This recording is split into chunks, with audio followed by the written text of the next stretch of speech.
Jesús no pecó no porque su naturaleza divina sobrepasara a su naturaleza humana, previniéndole de pecar, sino porque utilizó todos los recursos que le fueron dados en su humanidad.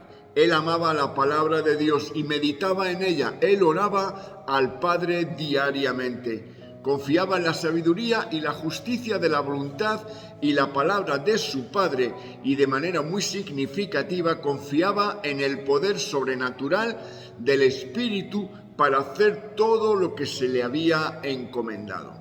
Y te invito a leer conmigo en la carta a Hebreos, capítulo 2 y versos 14 al 17, que nos dice así: Por tanto, puesto que los hijos han participado de carne y sangre, de igual manera él participó también de lo mismo, para destruir por medio de la muerte al que tenía el dominio sobre la muerte. Este es el diablo. Y para librar a los que por el temor de la muerte estaban toda la vida condenados a esclavitud, porque ciertamente él no tomó para sí a los ángeles, sino a la descendencia de Abraham. Por tanto, era preciso que en todo fuese hecho semejante a sus hermanos, a fin de ser un sumo sacerdote misericordioso y fiel en el servicio delante de Dios para expiar los pecados del pueblo. Que el Señor bendiga su palabra.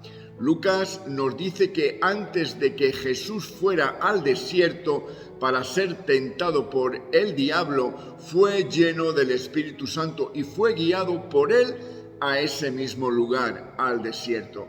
Además, después de su tentación y en el tiempo en el que inició su ministerio, el poder del Espíritu Santo volvió a él. De hecho, cuando Jesús fue a la sinagoga en sábado, el día de reposo, él abrió el pergamino precisamente en el libro de Isaías, en la parte que decía: el Espíritu del Señor está sobre mí, lo cual Jesús decía que había sido cumplido en él.